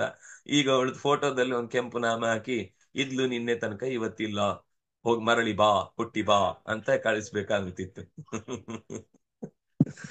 ಹಾಗಾಗಿ ನಮ್ಗೆ ನಾವೇ ಅನ್ಕೊಳ್ಳುದು. ನಾನು ಯಾವ್ದೋ ಒಂದು ಸಂದರ್ಭದಲ್ಲಿ ಕೇಳಿದ ಮಾತು ಅದೇ, ಇದೇ ತರದೇ ಒಂದು ಪ್ರಸಂಗ. ಅವ್ರಿಗೆ ಯಾವ್ದೋ ಒಂದು ಇಂಟರ್ವ್ಯೂ ಆಗಿ ಏರ್ಫೋರ್ಸ್ ಅಲ್ಲಿ ಸಿಗ್ಬೇಕಿತ್ತು ಕೆಲಸ. ಅವತ್ತಿನ ಅವ್ಯವಸ್ಥೆಯಲ್ಲಿ ಅವನ್ ಯಾರೋ ಕರ್ಕೊಂಡು ಹೋಗುವವನು ಕರೆಕ್ಟ್ ಆದ ಟೈಮಿಗೆ ಕರ್ಕೊಂಡು ಹೋಗಿ ಸಾಯುವ ತನಕನೂ ಬೈತಾ ಇದ್ರು ಆ ಮನುಷ್ಯ ಆ ಮಗನಿಗೆ. ನಿನ್ನಿಂದಾಗಿ ನನಗೆ ಅವ್ಯವಸ್ಥೆ ಆಯ್ತು, ಇಲ್ಲ ಅಂದ್ರೆ ನಾನೊಂದು ಸರಿಯಾಗಿ ಒಂದು ದೊಡ್ಡ ಪೋಸ್ಟ್ ಅಲ್ಲಿ ಇರ್ತಿದ್ದೆ, ನಾನೇನೋ ಆಗ್ಬಿಟ್ಟೆ. ನನಗೆ ಆವಾಗ ರಾಮಾಯಣ ನೆನಪಾಗುದು. ಆ ಲಕ್ಷ್ಮಣ ಸೀತೆಯನ್ನ ಆ ನೀನಿರು, ನಾನು ಆ ಮಾಯಾ ಜಿಂಕೆಯನ್ನು ಹೊಡೆದು ಬರ್ತೇನೆ ಅಂತ ಹೋದಾಗ ಅವಳು ಕೂಡ ತುಂಬಾ ಕಟುವಾಗಿ ಮಾತಾಡ್ಬಿಡ್ತಾಳೆ, ನೀನ್ ನನ್ನನ್ನು ಬಯಸ್ಲಿಕ್ಕೋಸ್ಕರನೇ ರಾಮಚಂದ್ರ ಸಾಯ್ಲಿ ಅಂತ ಕಾಯ್ತಾ ಇದ್ದಿ ಇಂತನೂ ಅಂದ ಮೇಲೆ ಅವನಿಗೆ ತಡ್ಕೊಳ್ಲಿಕ್ಕಾಗದೆ, ತಾಯಿ ನಾನ್ ನಿನಗೆ ಏನೂ ಹೇಳಲ್ಲ, ಹೋಗಿ ಬರ್ತೇನೆ, ಅಲ್ಲಿ ತನಕ ಎಲ್ಲೂ ಹೋಗ್ಬೇಡ ಅಂತ ಹೇಳಿ ಹೊರಡ್ತಾನೆ. ಅಷ್ಟರಲ್ಲಿ ಅವನ್ ಬಂದು ಹೇಳ್ಕೊಂಡು ಹೋಗ್ತಾನೆ, ಇತ್ತ ದಾರಿ ಮಧ್ಯದಲ್ಲಿ ಹೊಡೆದು ಬರ್ತಾ ಇರ್ತಾನೆ. ಆಗ ಚೆನ್ನಾಗ್ ಬೈತಾನೆ, ಆಚೆಯಿಂದ ಅವಳು ಚೆನ್ನಾಗ್ ಬೈದು ಮನಸ್ಸಿಗೆ ನೋಯಿಸಿ ಕಳಿಸಿದಾಳೆ. ಈ ಕಡೆಯಿಂದ ರಾಮನೂ ಕೂಡ ನಿನ್ನ ಒಂದು ಅವ್ಯವಸ್ಥೆಯಲ್ಲಿ ನಾನು ಮತ್ತೆ ಈಗ ಕಾಡಿನಲ್ಲಿ ರಾಕ್ಷಸರು ಇರುವುದು ಅಂತ ಗೊತ್ತಿದ್ದು ಕೂಡ ಬಿಟ್ಟು ಬಂದಿಯಲ್ಲ ನೀನು, ಏನಪ್ಪಾ ನೀನು ಹೀಗ್ ಮಾಡುದು, ನಿನ್ ಕೈಲಿ ಜವಾಬ್ದಾರಿ ಕೊಟ್ರೆ ನೀನು ಹೀಗ್ ಮಾಡುದ ಅಂತ ಬಂದ್ ನೋಡಿದ್ರೆ ಅಲ್ಲಿ ಸೀತೆ ಇಲ್ಲ. ಆಗ ಒಂದು ಸಲ ಬೈತಾನೆ ರಾಮಚಂದ್ರ, ಬಿಟ್ಟು ಬಂದಿದ್ ನೀನ್ ತಪ್ಪು ಅಂತ. ನಾವಾದ್ರೆ ದಡ್ಮುಂಡೆ ದಡ್ಮುಂಡೆದು ಅಂತ ಸಿಕ್ಕಿದಲ್ಲೆಲ್ಲ ನಿಂತಲ್ಲೆಲ್ಲ ಸೀತೆ ನೆನಪಾದಲ್ಲೆಲ್ಲ ಬಡಿತಾ ಇದ್ರು ತಲೆ ಮೇಲೆ. ನೀನ್ ಅವಾಗ ಬರದೇ ಇದ್ದಿದ್ರಿ ಇಷ್ಟೊತ್ತಿಗೆ ಸೀತೆ ಇಲ್ಲೇ ಇರ್ತಿದ್ವಿ. ನೀನ್ ಬಂದದ್ರಿಂದ ನೀವು ರಾಮಾಯಣ ಹುಡುಕಿ ಆವತ್ ಆಗ ಆಗ ಒಂದು ಬಿಟ್ಟು ಬಂದದ್ದನ್ನ ರಾಮ ಬೈದದ್ದು ಬಿಟ್ರೆ, ಆಮೇಲೆ ಇಡೀ ಜೀವಮಾನದಲ್ಲಿ ಒಂದೇ ಒಂದ್ಸಲನು ಆಗ ಬಿಟ್ಟು ಬಂದ ಘಟನೆಯನ್ನ ನೆನಪಿಸಿ ಲಕ್ಷ್ಮಣನನ್ನು ಬೈದ ಮಾತಿಲ್ಲ ರಾಮನದ್ದು. ನನ್ಗೆ ಯಾವಾಗ್ಲೂ ನೆನಪಾಗುದು ಆ ಘಟನೆ. ಏನ್ ಅದ್ಭುತ ಅಲ್ವಾ ರಾಮ ಅಂತ. ಯಾಕಂದ್ರೆ ನಾವು ಯಾರೇ ಬೇರೆಯವರು ಒಂದೇನೋ ನಮ್ಗೆ ಒಂದು ನಮ್ಮ ಸುತ್ತಲಿನ ಒಂದು ಘಟನೆಗೆ ಒಬ್ಬ ವ್ಯಕ್ತಿ ಕಾರಣ ಅಂತ ಆಗಿದ್ರೆ, ಕೊನೆಯ ಪಕ್ಷಕ್ಕೆ ಅವನಿಗೆ ಬೈಲಿಕ್ಕಾಗ್ಲಿಲ್ಲ ಅಂದ್ರು ಇವನೊಬ್ಬ ಬಂದ ಅಂತ ಒಳಗಾದ್ರೂ ಬೈಕೊಂಡು ನಾವು ಒಂದ್ ಸರ್ತಿ ಇವನು ಅವತ್ತು ಈ ಕೆಲಸ ಮಾಡಿದ್ದಿದ್ದ ಅಂದ್ರೆ ಇವತ್ತೆಷ್ಟು ಚೆನ್ನಾಗಿರ್ತಿತ್ತು ಅಂತ ಒಂದ್ ಸರ್ತಿ ಆ ಸಿಚುವೇಶನ್ ಅನ್ನ ದೋಸೆ ತರ ಮೇಲೆ ಕೆಳಗೆ ಹಾಕಿ ಆ ಕಡೆಯಿಂದ ಈ ಕಡೆ ಅವನು ಒಂದೊಂದ್ಸಲ ಬೈಕೋತಿದ್ವಿ. ಆದ್ರೆ ರಾಮಚಂದ್ರ ಯಾವ ಮಾತ್ರಕ್ಕೂ ಸೀತೆ ನಿನ್ನಿಂದಾಗಿ ಕಳೆದು ಹೋದ್ಲು, ನಿನ್ನಿಂದಾಗಿ ನಾನು ರಾವಣನ ತನಕ ಬರ್ಬೇಕಾಯ್ತು, ನಿನ್ನಿಂದಾಗಿ ಇಷ್ಟೆಲ್ಲ ಕಪಿಗಳು ಸಾಯುವ ಹಾಗಾಯ್ತು, ನಿನ್ನಿಂದಾಗಿ ನಾವು ಈ ಸೇತುವೆಯನ್ನ ಕಟ್ಟಿ ಎಷ್ಟೋ ಕಷ್ಟಪಟ್ಟು ರಾತ್ರಿ ಹಗಲು ಅಂತ ಊಟ ಬಿಟ್ಟು ಬದುಕಬೇಕಾದ ಸ್ಥಿತಿ ಬಂತು ಅಂತ ಒಂದು ಸಲನೂ ಅನ್ಲಿಲ್ಲ. ಇದು ಒಬ್ಬ ವ್ಯಕ್ತಿಯಾಗಿ ತನ್ನ ಜೊತೆಗಿದ್ದವರು ತನ್ನ ಮೇಲೆ ಏನೋ ಒಂದು ತಿಳಿಯದೆ ಅಪರಾಧದ ಕೆಲಸವನ್ನ ಮಾಡಿ ಅವರಿಗೆ ಪಶ್ಚಾತ್ತಾಪ ಆಗಿದೆ ಅಂತ ಆದ್ಮೇಲೆ ಎಂದೂ ಮತ್ತೊಮ್ಮೆ ಆ ಘಟನೆಯನ್ನು ನೆನಪಿಸಿ ಅವರನ್ನ ಚೀತು ಅಂದದ್ದಿಲ್ಲ. ಹಾಗೆ ಅದು ನಾವು ಅನುಭವಿಸ್ಬೇಕಾದದ್ದು ಅಂತಿದ್ದಾಗ ಯಾರು ಕೂಡ ಎಲ್ಲೂ ಕೂಡ ತಪ್ಪಿಸ್ಲಿಕ್ಕೆ ಸಾಧ್ಯ ಇಲ್ಲ ಅನ್ನುವ ಸಂಗತಿಯನ್ನ ಆ ಅತ್ಯಂತ ಶ್ರದ್ಧೆಯಿಂದ ಎಲ್ಲ ಬೇರೆಯವ್ರ ಕಾರಣ, ಅವರಿಂದಾಗಿ ಹೀಗಾಯ್ತು, ಇವರಿಂದಾಗಿ ಹೀಗಾಯ್ತು, ನಾನಿಲ್ಲ ಅಂದ್ರೆ ಚೆನ್ನಾಗಿರ್ತಿದ್ದೆ, ನನಗೊಂದು ಒಳ್ಳೆ ಕಡೆಗೆ ಮದುವೆ ಮಾಡಿ ಕೊಟ್ಟಿದ್ದಿದ್ರೆ ನಾನು ಸುಖವಾಗಿರ್ತಿದ್ದೆ, ಅಥವಾ ಇನ್ಯಾವುದೋ ಒಂದು ಮೊದ್ಲೇ ನೋಡಿದ ಜಾತಕನ್ ಮದುವೆ ಆಗ್ಬಿಟ್ಟಿದ್ರೆ ಈಗ ಚೆನ್ನಾಗಿರ್ತಿತ್ತು, ಇದೊಂದು ಮಧ್ಯದಲ್ಲಿ ಒಂದು ಬೇರೆ ಮಾಡೆಲ್ ಹಾಕೊಂಡ್ಬಿಡ್ತು, ಇನ್ನೊಂದ್ ಸ್ವಲ್ಪ ದಿವ್ಸ ಕಾದಿದ್ರೆ ಬೇರೆ ಫೋನ್ ಸಿಕ್ತಿತ್ತು ಅಂತ ನಿರಂತರ ಜೀವನದುದ್ದಕ್ಕೂ ಏನೇನೋ ಯೋಚನೆ ಮಾಡ್ಕೊಂಡು ಜೀವನ ಕಳ್ಕೊಳ್ಳುವ ದುಸ್ಥಿತಿಯನ್ನ ನೋಡಿದಾಗ ನನಗೆ ನಗು ಬರುತ್ತೆ ಅಂತಾನೆ. ಬೇರೆಯವ್ರ ಕಾರಣ ಅಂತ ಬೈಕೊಳ್ಳೋರು ಯಾವಾಗ್ಲೂ ಅಜ್ಞರು. ನಮ್ಮ ಕರ್ಮವೇ ನಮ್ಮ ಈಗಿನ ಸ್ಥಿತಿಗೆ ಕಾರಣ ಅಂತ ಯೋಚನೆ ಮಾಡಿ ಮುಂದುವರೆದವನು ಅವನು ಜ್ಞಾನಿ ಆಗ್ತಾನೆ. ಹಾಗಾಗಿ ತಾಯಿ, ನೀನು ಕಾರಣ ಅಲ್ಲ ಈ ಶಾಪಕ್ಕೆ, ನಾನೂ ಕಾರಣ ಅಲ್ಲ, ನನ್ನದು ಯಾವುದೋ ಒಂದು ಬಾಕಿ ಇತ್ತು ಆಸುರ ಜನ್ಮದಲ್ಲಿ ಬದುಕಬೇಕಾದದ್ದು, ಅದಕ್ಕೆ ನಿನಗೂ ಕೋಪ ಬಂತು, ನಾನು ತಪ್ಪು ಮಾತಾಡದೆ, ಅದರಿಂದಾಗಿ ಶಾಪವನ್ನ ಪ್ರೀತಿಯಿಂದ ಸ್ವೀಕರಿಸ್ತಾ ಇದ್ದೇನೆ. ಗುಣ ಪ್ರವಾಹ ಏತಸ್ಮಿನ್ ಕಶಾಪಕ್ಕೋನುಗ್ರಹ ಕಸ್ವರ್ಗೋ ನರಕೋ ಕೋವಾ ಕಿಂ ದುಃಖಂ ಸುಖಮೇವ ಚ. ಅನರ್ಥಕರವಾದ ಈ ಸತ್ವರಜಸ್ತಮಸ್ಸು ಅನ್ನುವ ಗುಣಗಳ ಪ್ರವಾಹದ ಸಂಸಾರದಲ್ಲಿ ನಾವು ಬಿದ್ದಿದ್ದೇವೆ. ಈ ಸಂಸಾರವೇ ದೊಡ್ಡ ಶಾಪ. ಅದ್ರ ಮೇಲೊಂದು ಈ ಶಾಪ ಏನು? ಸಿಕ್ಕಿದ ಊಟವೇ ಸಾಮಾನ್ಯ ಊಟ, ಅದರಲ್ಲಿ ಉಪ್ಪು ಕಟ್ಟಾದ್ರೆ ಇಲ್ಲ, ಇವತ್ತು ಉಪ್ಪಿಲ್ಲದ ಊಟ ಮಾಡಬೇಕು ಅಂತ ಅಷ್ಟೇ ಅರ್ಥ ಹೊರತು, ಸಿಕ್ಕಿದ ಅನ್ನವೇ ಹೊತ್ತ ಮೇಲೆ ಅರ್ಧ ಗಂಟೆ ಹೊಟ್ಟೆಯಲ್ಲಿರುತ್ತೆ, 2 ಗಂಟೆ ಹೊಟ್ಟೆಯಲ್ಲಿರುತ್ತೆ, ಆಮೇಲೆ ಮತ್ತೆ ಹಸಿವಾಗುತ್ತೆ. ಅದಕ್ಕೆ ಯಾಕೆ ಜಗಳ ಆಡ್ಬೇಕು? ಅದ್ರಲ್ಲಿ ಉಪ್ಪು ಹಾಕಿಲ್ಲ, ಇದು ಖಾರ ಹಾಕಿಲ್ಲ, ಇದು ಸ್ವಲ್ಪ ನೀರಾಯ್ತು, ಇದು ಬಿಳಿ ಆಯ್ತು, ಇದು ಉದ್ದ ಆಯ್ತು, ಇದು ತೆಳ್ಳಗಾಯ್ತು, ಏನು? ಹೊಟ್ಟೆ ತುಂಬಬೇಕು, ಚೆನ್ನಾಗಿ ಆದಷ್ಟು ರುಚಿಯಾದದನ್ನ ತಿನ್ನುವುದಕ್ಕೆ ಅಪೇಕ್ಷೆ ಪಟ್ಟರೆ ತಪ್ಪಲ್ಲ. ಸಿಗ್ಲಿಲ್ಲ ಅಂತ ವ್ಯಥೆ ಪಟ್ಕೊಂಡು ಇದ್ದ ಅಡಿಗೆಯವರನ್ನೆಲ್ಲ ಬೈಕೊಂಡು ಅವ್ಯವಸ್ಥೆ ಮಾಡ್ಕೊಂಡು ಕೂತ್ರೆ ಆ ಅತ್ಯಲ್ಪವಾದ ಶಾಪ, ಸಂಸಾರವೆಂಬ ಮಹಾಶಾಪದ ನಡುವೆ ನೀನು ಕೊಟ್ಟ ಒಂದು ಅಸುರ ಜನ್ಮದಲ್ಲಿ ಹುಟ್ಟಿಬಾ ಅನ್ನುವ ಒಂದು ಶಾಪ, ಅದು ದೊಡ್ಡ ಶಾಪ ಅಂತ ಅನಿಸುದೇ ಇಲ್ಲ. ಯಾವ ಅನುಗ್ರಹ, ಯಾವ ಶಾಪ ಈ ಸಂಸಾರದ ಮುಂದೆ? ನರಕ ಆದ್ರೇನು, ಸ್ವರ್ಗ ಆದ್ರೇನು, ಸುಖ ಆದ್ರೇನು, ದುಃಖ ಆದ್ರೆ ಒಂದು ಕೆಟ್ಟ ಗಾದೆ ಇದೆ, ಹೆಣ ಹೊರೋದು ಫಿಕ್ಸ್ ಆದ್ಮೇಲೆ ಹಿಂದಾದ್ರೇನು ಮುಂದಾದ್ರೇನು ಅಂತ. ಹೆಣ ಹೊರಲೇಬೇಕು ಅಂತ ಇದ್ಮೇಲೆ ಹೊರಬೇಕಾದದ್ದು ಹಿಂದಾದ್ರೇನು ಮುಂದಾದ್ರೇನು ಹೊರಲೇಬೇಕು, ಹೊರಬೇಕಷ್ಟೇ. ಹಾಗೆ ಸಂಸಾರ ಅನ್ನೋದು ಒಂದು ಕಷ್ಟ ಅಂತ ಇದ್ದ ಮೇಲೆ ಶಾಪ ಅಂದ್ರೆ ಏನು, ಅನುಗ್ರಹ ಅಂದ್ರೆ ಎರಡೂ ಒಂದೇ. ಈ ಸಂಸಾರದಲ್ಲಿ ಇರುವ ತನಕವೂ ಸಿಕ್ಕಿದ ಎಲ್ಲಾ ಸುಖಗಳು ಸ್ವರ್ಗವಾದ್ರೂ ನರಕವಾದ್ರೂ ಶಾಪ ಆದ್ರೂ ಅನುಗ್ರಹ ಆದ್ರೂ ಅದು ಅನುಭವಿಸ್ಲೇಬೇಕಾದದ್ದು. ನಾವು ಅನ್ಕೊಳ್ತೇವೆ ಅನುಗ್ರಹ ಆಯ್ತು ಅಂತ. ಈ ಸಂಸಾರದಲ್ಲಿ ಒಂದು ಅನುಗ್ರಹ ಆಯ್ತು ಅಂತ ಇಟ್ಕೊಳ್ಳಿ. ಅವ್ರೇನೋ ಅನುಗ್ರಹ ಮಾಡಿದ್ರು, ಒಳ್ಳೆ ಚೆನ್ನಾಗಿರುವ ಒಂದು ಮನೆ ತುಂಬಾ ಮಕ್ಕಳಾಗ್ಲಿ ಅಂತ. ಅವುಗಳು ಆಮೇಲೆ ದಿನಕ್ಕೆ ಕೊಡೋ ಕಾಟಕ್ಕೆ ತಲೆ ಚಚ್ಕೋತಾ ಇರ್ತಾನೆ, ಯಾಕಾದ್ರೂ ಈ ಮಕ್ಕಳಾದ್ವು ಅಂತ. ಆ ಕ್ಷಣಕ್ಕೆ ಅನುಗ್ರಹ ಅನುಗ್ರಹ, ನಮಗೆ ಗುರುಗಳ ಅನುಗ್ರಹದಿಂದ ಏನೆಲ್ಲ ಆನಂದ ಮನೆಯಲ್ಲಿ ಅಂತ. ಮನೇಲಿ ಒಂದ್ ದೊಡ್ಡ ಆಸ್ತಿ ಸಿಕ್ತು, ಸಿಕ್ಕಿದ್ಮೇಲೆ ಬಹಳ ಚೆನ್ನಾಗಿ ಆಸ್ತಿ ಸಿಕ್ಕಿತು ಅಂತ ಅನ್ಕೊಂಡ, ಮಕ್ಕಳು ಅದಕ್ಕೋಸ್ಕರ ಅವನ ಕಣ್ಣು ಮುಂದೆನೆ ಹೊಡೆದಾಡಿ ಸತ್ರು. ಯಾವ್ದನ್ನ ಅನುಗ್ರಹ ಅಂತೀರಿ, ಯಾವ್ದನ್ ಶಾಪ ಅಂತೀರಿ? ಶಾಪವು ಅನುಗ್ರಹವು ಈ ಸಂಸಾರದ ನಡುವೆ ಯಾವುದು ದೊಡ್ಡದಲ್ಲ. ದೇವರ ಎಚ್ಚರ ಇತ್ತು ಅಂದ್ರೆ ಇಲ್ಲಿ ಸಿಕ್ಕಿದ ಪ್ರತಿಯೊಂದು ಸುಖ. ದೇವರ ಎಚ್ಚರ ತಪ್ಪಿತು ಅಂದ್ರೆ ನಾವು ಯಾವ್ದನ್ನ ಅನುಗ್ರಹ ಅಂತ ಅನ್ಕೊಂಡಿದ್ದೇವೆ ಅದು ಶಾಪ ಆಗ್ಬೋದು, ಯಾವುದು ಶಾಪ ಅನ್ಕೊಂಡ್ವೋ ಅದು ಅನುಗ್ರಹ ಆಗ್ಬೋದು. ಉರ್ವಶಿ ಶಾಪ ಕೊಟ್ಲು ಅರ್ಜುನನಿಗೆ, ನೀನ್ ನಪುಂಸಕನಾಗು ಅಂತ. ಆದ್ರೆ ಇಂದ್ರ ಅದನ್ನ ವ್ಯವಸ್ಥೆ ಮಾಡಿದ, ನಿನಗೆ 1 ವರ್ಷ ವಿರಾಟನ ಮನೆಯಲ್ಲಿ ನೀನು ಬೃಹನ್ನಳೆಯಾಗಿ ಓಡಾಡ್ಲಿಕ್ಕೆ ಸರಿಯಾದ ಕಾಲಕ್ಕೆ ಆ ಶಾಪವನ್ನು ಜೋಡಿಸಿ ಕೊಡ್ತೇನೆ, ತಲೆ ಕೆಡಿಸ್ಕೊಳ್ಬೇಡ, ಅದು ನಿನಗೆ ವರವೇ ಹೊರತು ಶಾಪ ಅಲ್ಲ ಅಂತಂದ. ಹಾಗಾಗಿ ಶಾಪ ವರ ನಾವು ಎಲ್ಲಿಗೆ ಅದನ್ನು ಜೋಡಿಸ್ಕೊಳ್ತೇವೆ ಅನ್ನೋದ್ರ ಮೇಲೆ ಡಿಪೆಂಡ್. ಹಾಗಾಗಿ ಕಿಂ ದುಃಖಂ ಕಿಂ ಸುಖಂ ಕಿಂ ಕೋವಾ ನರಕಃ ಕೋವಾ ನರಕಃ ಕಸ್ ಸ್ವರ್ಗಃ, ಇದು ಯಾವುದು ನಮಗೆ ನಾವು ಡಿಸೈಡ್ ಮಾಡಿ ಇದು ಸ್ವರ್ಗ ಅಂತ ಖುಷಿ ಪಟ್ರೆ ಟಿಕ್ ಟಾಕ್ ಟಿಕ್ ಟಾಕ್ ಅಂತ ಇರುತ್ತೆ, ಕೌಂಟ್ ಡೌನ್ ಶುರು ಆಗ್ತಾ ಇರುತ್ತೆ, ಯಾವಾಗ ತಲೆಗೆ ಕೆಳಗಾಗಿ ಬೀಳ್ತೇವೆ ಅಂತ ತಲೆ ಬಿಸಿಯೇ ಇರುತ್ತೆ. ಅಲ್ಲಿ ಕೂತ್ರು ನೆಮ್ಮದಿ ಇಲ್ಲ. ಅಲ್ಲೂ ನಮ್ಗೆ ಯೋಚನೆ ಏನು ಅಂದ್ರೆ ಯಾವಾಗ ಕ್ರೆಡಿಟ್ ಕಾರ್ಡ್ ಖಾಲಿ ಆಗುತ್ತೋ, ಯಾವಾಗ ಪುಣ್ಯ ಆಯ್ತು ಅಂತೇಳಿ ಎದ್ದು ಒದ್ದು ಹೊರಗೆ ಆಗ್ತದೆ. ಗೊತ್ತಿದ್ರೆ ಸಮಸ್ಯೆ ಪರವಾಗಿಲ್ಲ, ಅಂದ್ರೆ ಪುಣ್ಯ ಎಷ್ಟು ಇದೆ ಎಷ್ಟು ಖರ್ಚಾಗುತ್ತೆ ಅಂತ ಗೊತ್ತಾಗಲ್ಲ. ಈಗ ನಾವು ಬ್ಯಾಂಕ್ ಅಲ್ಲಿ ಅಕೌಂಟ್ ಅಲ್ಲಿ ಹೋಗಿ ದುಡ್ಡು ಕೊಟ್ಟು ಟೋಕನ್ ಕೊಟ್ಟು ತಗೊಳ್ಳುವಾಗ ನಮ್ ಕರೆಕ್ಟ್ 40,000 ತಗೊಂಡು ಹಿಂಗ್ ಗೊತ್ತಿರುತ್ತೆ. ಈ ಸ್ವೈಪ್ ಮಾಡಿ ಸ್ವಯ್ ಪೊಯ್ ಕೈ ಕಟರ್ ಅಂತ ಮಾಡಿದಾಗ ದುಡ್ಡೆಷ್ಟು ಹೋಯ್ತು, ಬಂದದ್ದೆಷ್ಟು ಹೋಯ್ತು, ಹೋದದ್ದೆಷ್ಟು ಅಂತ ಗೊತ್ತಾಗದೆ ನೆಕ್ಸ್ಟ್ ಸರ್ತಿ ಕೀಚಿದಾಗ ಬರೀ ಸ್ಕ್ರಾಚ್ ಮಾತ್ರ ಆಗುತ್ತೆ, ಸ್ಕ್ರಾಚ್ ದುಡ್ಡು ಬರ್ಲಿಲ್ಲ ಅಂತ ಗೊತ್ತಾಗುತ್ತೆ, ಓ ಅಕೌಂಟ್ ಖಾಲಿ ಆಗಿದೆ ಅಂತ. ಅಂದ್ರೆ ಈ ಸ್ಥಿತಿಯಲ್ಲಿ ಆ ಸುಖ ದುಃಖವನ್ನ ಸಿಕ್ಕಿತು ಅಂತ ಖುಷಿ ಪಡುವುದು ಅಥವಾ ದುಃಖ ಪಡುವುದು ಎರಡಕ್ಕೂ ಸಂಸಾರದ ದುಃಖದ ಮುಂದೆ ಅರ್ಥವೇ ಇಲ್ಲದ ಮಾತು. ಏಕಸೃಜತೆ ಭೂತಾನಿ ಭಗವಾನ್ ಆತ್ಮಮಾಯಯ ಯೇಷಾಂ ಬಂಧಂಚ ಮೋಕ್ಷಂಚ ಸುಖಂ ದುಃಖಂಚ ನಿಷ್ಕಳಃ. ಶಾಪವಾಗ್ಲಿ ವರವಾಗ್ಲಿ ಅದು ಭಗವಂತನ ಸಂಕಲ್ಪದಿಂದ ದಕ್ಕುವಂಥದ್ದು. ಅವನೊಬ್ಬನೇ ಸ್ವೇಚ್ಛೆಯಿಂದ ಅವನ ಅಧೀನವಾದ ಪ್ರಕೃತಿಯ ಮೂಲಕ ಜೀವಿಗಳನ್ನು ಸೃಷ್ಟಿ ಮಾಡಿ ಬಂಧ ಮೋಕ್ಷಾದಿಗಳನ್ನ ಕೊಟ್ಟು ತಾನು ಬಂಧ ಮೋಕ್ಷಾದಿಗಳ ರಹಿತನಾಗಿ ಜೀವರಿಗೆ ಅದನ್ನು ಬಿಡಿಸುವ ತಾಕತ್ತುಳ್ಳವನಾಗಿದ್ದಾನೆ. ಅವನು ಬಿಡಿಸಿದ್ರೆ ಈ ಬಂಧದಿಂದ ಹೊರಗೆ ಬರ್ತೀವಿ, ಅವನು ಬಿಡಿಸಿ ಮೋಕ್ಷವನ್ನ ಕೊಟ್ರೆ ನಾವು ಆ ಮೋಕ್ಷದ ಸುಖದಲ್ಲಿ ಆ ಓಡಾಡ್ಲಿಕ್ಕೆ ನಮಗೆ ಅನುಕೂಲತೆ ಒದಗಿ ಬರುತ್ತೆ ಅಂತ ಹೀಗೆ ನಿರೂಪಣೆ ಮಾಡ್ತಾರೆ. ಮತ್ತೆ ಇದೇ ವಿಷಯದಲ್ಲಿ ಇನ್ನಷ್ಟು ಕೆಲವು ಸಂಗತಿಗಳನ್ನು ತಾಯಿ ಹತ್ರ ಮಾತಾಡ್ತಾನೆ. ಆಗ ರುದ್ರ ಅದಕ್ಕೆ ಪ್ರತ್ಯುತ್ತರ ಕೊಡ್ತಾನೆ. ಏನು ಅವಳು ಮಾತಾಡ್ತಾಳೆ, ಅವನೇನು ಹೇಳ್ತಾನೆ, ಅದಕ್ಕೆ ರುದ್ರದೇವರು ಏನ್ ಪ್ರತಿಕ್ರಿಯೆ ಕೊಡ್ತಾರೆ ಅನ್ನೋದನ್ನ ಮತ್ತೆ ನಾಳೆಯ ಚಿಂತನೆಯಲ್ಲಿ ಅನುಸಂಧಾನ ಮಾಡೋಣ ಅಂತ ಹೇಳ್ತಾ, ಕಾಯೇನ ವಾಚ ಮನಸೇಂದ್ರಿಯೈರ್ವಾ ಬುದ್ಧ್ಯಾತ್ಮನಾ ವಾ ಅನುಸೃತ ಸ್ವಭಾವ ಕರೋಮಿ ಯದ್ಯತ್ ಸಕಲಂ ಪರಸ್ಮೈ ನಾರಾಯಣಾಯೇತಿ ಸಮರ್ಪಯಾಮಿ. ತಪಸ್ವಿನೋ ದಾನಪರ ಯಶಸ್ವಿನೋ ಮನಸ್ವಿನೋ ಮಂತ್ರವಿದಃ ಸುಮಂಗಲಾಃ ಕ್ಷೇಮಂ ನ ವಿಂದಂತಿ ವಿನಾ ಯದರ್ಪಣಂ ತಸ್ಮೈ ಸುಭದ್ರಶ್ರವಸೇ ನಮೋ ನಮಃ. ಬ್ರಹ್ಮಾರ್ಪಣಂ ಬ್ರಹ್ಮಹರಿಃ ಬ್ರಹ್ಮಾಗ್ನೌ ಬ್ರಹ್ಮಣಾಹುತಂ ಬ್ರಹ್ಮೈವ ತೇನ ಗಂತವ್ಯಂ ಬ್ರಹ್ಮಕರ್ಮ ಸಮಾಧಿನಾ. ಬ್ರಹ್ಮೈವ ತೇನ ಗಂತವ್ಯಂ ಬ್ರಹ್ಮಕರ್ಮ ಸಮಾಧಿನಾ. सर्वे भवन्तु सुखिनः, सर्वे सन्तु निरामयाः, सर्वे भद्राणि पश्यन्तु मा कश्चित् दुःखभाग् भवेत्.